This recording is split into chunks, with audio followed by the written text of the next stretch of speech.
Hey guys, I got no idea if this is gonna work. Been trying to record this for a while, but I am struggling to record on my phone. But anyway, try again.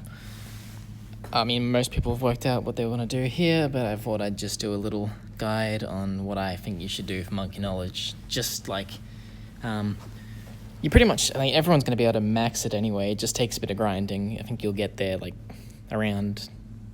somewhere around 130-ish or something. If you not accounting for achievements or anything, because you get a few from achievements. But anyway, just the general path you should go on.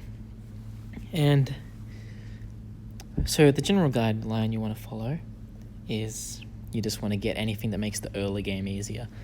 There's some upgrades that are really kind of nice in other areas, but what really matters is the early game, because that's what makes or breaks how you go in the end game, and nothing's going to change that. Okay, so every one of these little trees, they all have something that helps in the early game. And I guess the first thing you really want to account for is just your favorite, your favorite class, basically, because they're all good ones. It doesn't really matter where you start. Some are a bit better than others, but honestly, I'd just go by what you enjoy, because then you get benefits from other things in the tree. So the very first two you want to look at is, do you use heroes a lot, and do you use powers a lot? Okay, so if you do use powers a lot, you probably want to start with powers. But if you don't use powers a lot, you probably want to end with powers. But you do want to go down powers either way, because it does have a really good one. So we'll just look at the powers first. And essentially, you want to get pre-game prep. It's really nice. And basically, the more paths there are, the more powerful it is. So on Ouch, you get 4 times the power out of it. Same with Muddy Puddles. So yeah, it's not as good as Mana Shield, but if you're looking purely at just the first couple rounds, it's actually kind of better than Mana Shield, just because it has so much immediate power on Ouch and Muddy Puddles. But on other maps, you definitely want to get Mana Shield first, because it's probably the most powerful one. So anyway, yeah, if you do get powers, then it's good to come down here. You're gonna want to go directly down this tree, which gives you a couple interesting things, but nothing too amazing unless you use powers a lot.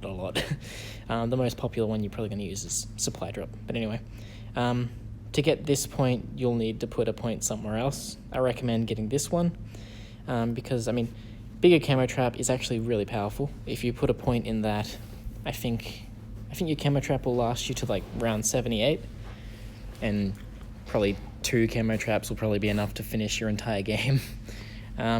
So it's not bad at all. I don't really use Mob Mauling Mines myself. I prefer, if I'm gonna use powers, then I'm gonna use them early on. So for me, I mainly use Supply Drops, and I think most people share that sentiment.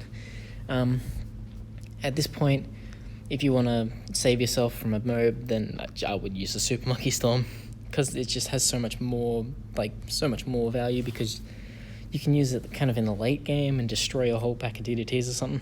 But yeah, and then Supersized Glue. You can get benefit out of it, especially, slowing mobs is kind of a big deal, but I'd just Super Monkey Storm through that personally. So that's why, also since there's another path here, which is why I'd just recommend in general going down this path to get the extra point. So once you get that, you can grab this, and then you can grab your pre-game prep, and boom, you only need to put 5 points in this tree, and you got something great. As you can see, there was a bit of a glitch here previously. It's been fixed now, sorry, where you could get the Fit Farmers without going down this path before it. And then you can get Budget Cash Drops, which saves you 20 Monkey Mana on every cash drop. So if you use a lot of cash drops, this is a pretty valuable point. But as I said, if you don't use powers much, you probably just want to get this pre-game prep, and then just move on to the next tree. So that's all I have to say about powers for now. And yes, the other one was the other thing you want to account for when you're first starting is, do you use heroes a lot? And I do recommend this, because heroes are just really great. They're so good in every everything. you use them in everything, even in chimps. They're fantastic. Even in deflation, you'll use them, even though they start off kind of bad in deflation since they're at a low level and you start at round 30. But yeah, that is great. So anyway, so if you are going heroes, then it's kind of nice to get your hero to start at level 3. This means like you start with your first ability ready to go, which is pretty nice. But that's not the most powerful thing in this tree, I think. I think that's this one, the ability mastery. At level 20, your hero's level 3 ability cooldown is reduced by 40%. That's massive. It's crap for Oban. It's pretty good for all the other heroes though, honestly. Yeah, it's just great for all of them. The only problem is you have to get your hero to level 20, so it's not one of those early game things I was talking about. It's a late game thing. It's especially good for Quincy and Striker Jones. But so yeah, if you like to use your hero late game, this is a good one to go for. Otherwise, don't worry about it. This one's also pretty good, but this is mainly good for Quincy and Gwendolyn. And the level 10 ability cooldown is not that bad. It's again, you wouldn't just grab this, you'd get that if you were heading towards ability mastery. Explosives, that only works on Quincy, on his exploding arrow, and on Striker Jones currently. The other heroes don't get anything out of that. Training cost. Okay, so training cost is kind of crap, in my opinion. That just makes them cheaper to purchase upgrades for, but you don't really want to do that. I mean, sometimes you do, but you don't want to spend too much on that, so it's a small benefit. This one's pretty good. Heroes level faster. Base cost reduction, that's pretty good. Really, you just want the empowered heroes, but to actually get it, you need to put a lot of points into this tree. So again, these are all small benefits, except, I mean, speed, that's pretty good. This one's pretty good. So these two are both pretty good. You're pretty much getting 3 points out of this that are actually going to help you a lot. And then you've got like 1 here, and then 4 here, which you need to get on the way to that, which aren't so great. So if you absolutely love your heroes, you can start on this tree. And I did. I actually maxed the heroes tree before any other. But yeah, I wouldn't actually recommend starting with this one first, just because like half the points you invest into getting this empowered heroes don't give you that much. Whoop. Okay, so after considering those two, like, do you plan to use powers a lot, or do you use your heroes a lot, or whatever? Do you like heroes? Then you pretty much just want to look at, like, do you prefer primary monkeys, military, magic, or support? Like, yeah, which one of those do you use the most? Personally, I'd leave support until last. There are some good points in there which you actually get a lot of benefit out of if you use the support heroes a lot, but you have to focus on those support heroes to actually benefit from that, while with the other three, primary, military, and magic, you benefit from them regardless of any towers that you use. You just get a great benefit, and then you also benefit from anything you invested in along the way, and that's why these three are so good. So it's kind of hard to recommend which one to go for first. Mana Shield pops into mind every time, so I'll just show the magic tree first. So, Mana Shield is here, and that is, you get a shield that absorbs 25 damage. So like you can leak 25 balloons before you actually lose any lives at all, which, like, if you're playing an Impoppable, that's 1 plus 25 lives. That's huge. And not only that, but every single round, if you lost any shield, you regenerate up to 5, with a max of 25, of course.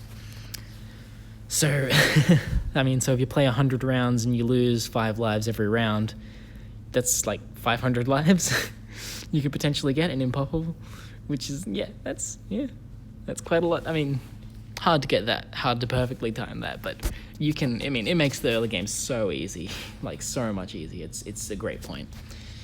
And to get that, you'll have to work down this path, which pretty much requires you to use apprentices.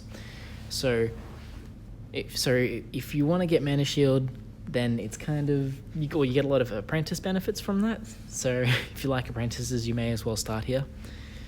And well, 25 less for those. That's not too much.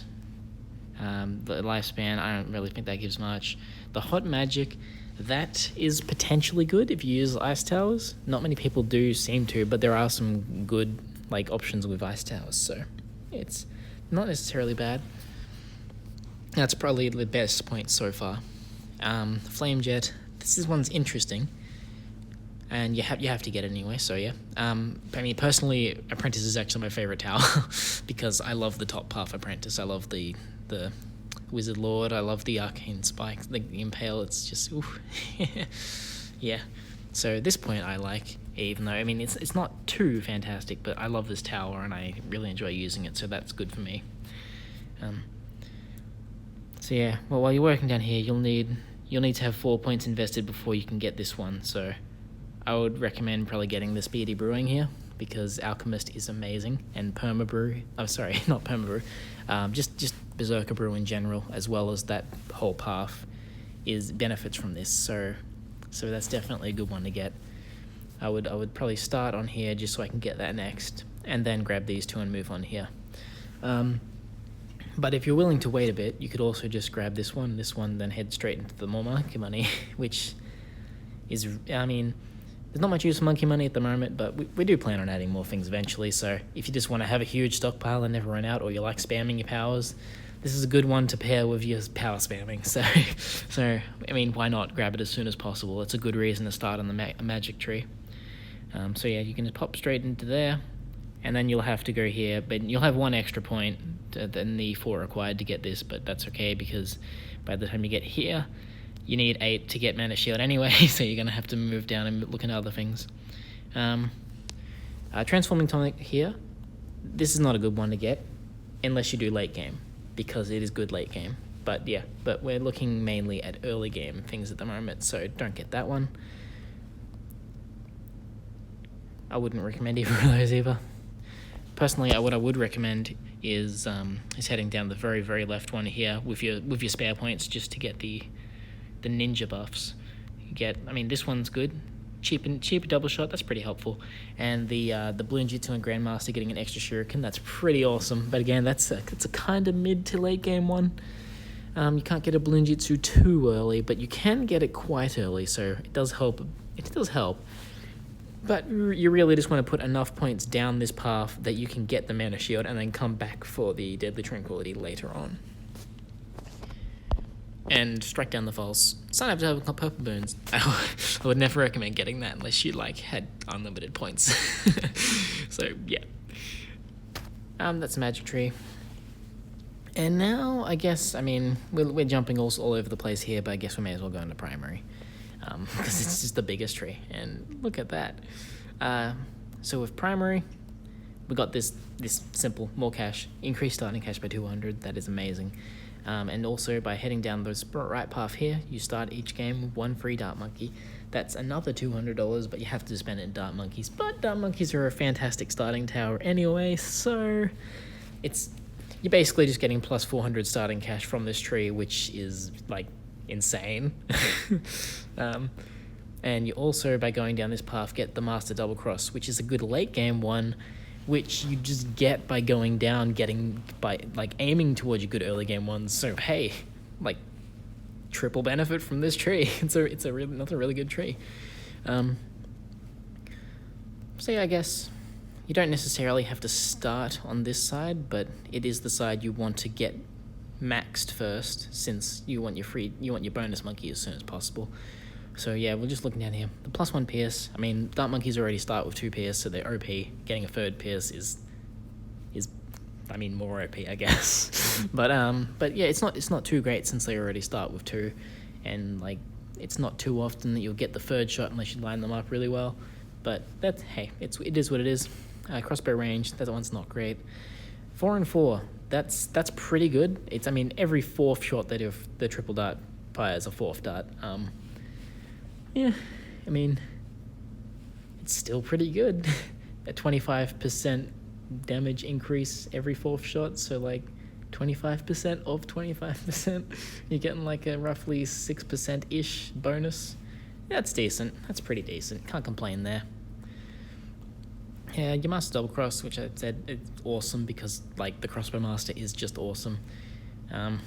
Bonus Monkey and more cash. In order to work down this path, you'll have to assign points elsewhere, but we'll obviously want to be starting on this path as well. So you're kind of splitting between here. By the time you get here, sorry, these two and then these two, you'll only need to assign one somewhere else, and then you can get both of these. And woof, what's my brain doing here? 5, 6. Then you just need to put 1 point somewhere else, and then you can get both of these. And then just need. I think then you might just have enough to do both of these. And I think so. I don't know. My map is terrible. But anyway, looking down here, tack shooters, they're actually pretty good. Especially the tack zone. It's one of my favorites. I use it all the time. Working down here, glue gunner attack speed decent. Glue spider, meh. Mob glue slows more than normal. That's pretty good too. I like that one. And this one, not too great. It's not really an early game one, more of a mid game. Glue gunner is pretty good for balloons though, so it's decent. You need to get it anyway. When you're looking at aside from those two paths, when you're looking at other things like tack shooters can pop frozen, you're not going to benefit from that very often. Freeze radius increased. That one's kind of worth going for if you use ice towers. I think that's not the one I went for though, but yeah, if you use ice towers. Also the permafrost, that's pretty decent. If you use ice towers, the permafrost is like one of the most powerful things on the ice tower, but it doesn't apply to mobs, so yeah, it's worth considering there. Okay, so what I would probably recommend is, depending on if you prefer boomerangs or bombs, getting this one, and then heading down here. This makes your ricochet pretty nice, but this one makes your mob press push back further, and that's very valuable because mob press is it's probably the best boomerang upgrade easily. It's really OP at the moment. Yeah. It just makes your boomerangs. If you have a lot of boomerangs, you can just destroy mobs. Like not damage wise, but you can just stall them so much that they're just doomed. And it does have decent damage, and the mob domination at tier 5 has pretty great damage, so that's good to go for. If you prefer bombs though, extra frags, cheaper cluster bombs. That's only 100, but cluster bombs is the kind of thing you spam a bit. And if you want to spam them, then you can spam them under the village, O2 village. What is that called again? My brain is not working. I don't know. Monkey Commerce, that's the one. So Monkey Commerce gives like a 25% total bonus to them, and then on top of that, a straight take away 100 afterwards. That's actually quite a lot of money saved, so that's a decent one to go for. If you like bombs, then you can pair them with Striker Jones as well and actually make them fire super fast and pop black balloons, and yeah, it's not bad. It's worth it. And Violent Impact. The tier 5 in the first Puff Bomb Shooter is also actually very overpowered. You can stall a lot of mobs with it. It's not good damage, really. It's kind of decent, but by the time you get to free play, it's not. But it can stall so many mobs for so long. It's OP, and this is going to make it more so. So yeah. So, I kind of just went off on a tangent here, but yeah. While you're working down these two paths, trying to get your more cash, either pick boomerangs or bombs to focus on to buff on the side, just to get those extra points so you can actually meet these kind of milestones. And then once you get the more cash, I would recommend just leaving this tree and coming back later. So military now. This is one of my favorite ones, just because military conscription, half price heli is ridiculous. Yeah, it's definitely worth going for. And so this is the capstone here. This one actually isn't an early game one. It kind of is. It helps you on round 40, but it's only a 10% damage bonus, so it's saving you 20 damage on round 40. It's something, but you'd prefer stuff to help you out before then. And that's why we get the military conscription, because because half price heli, basically. I mean, it'll work on any military, but you want half price heli. That's the best, easily by far. And you're actually going to probably want to start off on the right path here, just for the bonus XP. And then after that, head over to here again, and you can start buffing your Monkey Buccaneer and Monkey Sub. And that's pretty decent if you start on. I mean, if you start off playing on a lot of water maps, this will help you because they're really good water starters. Oh, mainly the Buccaneer is a great starter. You can kind of carry over to mid game and in late game, but if you just start with like a 0-3-2, that'll handle the early game real easy and deal with every type of balloon before mobs. Extra grape shot, that's real nice. Can't complain about that. Mob takedown is actually a strong ability. It's one of the strongest abilities in the game, but it can only hit one target at a time, so faster cooldown is pretty good on that. To get this, I mean, head back over to this side, get the 4th point here, and then you can get the faster takedowns as well as the cheaper maiming. Cheaper maiming is not going to help you that much though. And then we've got 6 points. So, I mean, what do you want here? Do you want subs? Because, I mean, if you want subs, you're probably not going to use Ballistic Missile. I mean, that's probably the worst part. Oh, Ballistic Missile is not the worst path, but it's not great. Like, you're probably going to want to go bottom half or top half if you use sub, unless you're using Preemptive Strike or, like, spamming the ability. And if you're doing either of those things, you're not spamming the tier 3. Although it does have huge pierce, so if you're dealing with clustered balloons, it's actually really good. And we've got another quad here, Airburst split into 4 instead of 3, that's pretty decent. Sub-Admiral, that's probably, it's one of the most powerful knowledges in the game. Again, it's extremely good on maps with spaced out water, because the Sub-Commander is actually an extremely powerful upgrade. Anyway, so if you want your sub, then just buff down that path on the side, but even if you do that, you only get 1 before you hit a point here where you're stuck as well. So you're gonna have to go on the middle path to go for heli and ace. And I mean, at this point it's pretty decent. I don't know which one you really want to go. I mean, this one just makes them move faster. Razor Rotors pop faster. That's, I mean, not too amazing. Pineapples only drop near tracks. That's really good for pineapples, but pineapples are really bad in the first place, so it is making them a lot better, but a lot better than terrible is not great still. So yeah. Monkey Aces attack faster. That one's pretty good.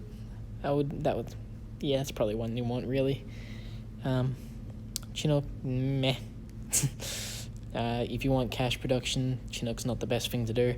But if you want live production, I guess that's okay. Yeah, cheaper tier 5s.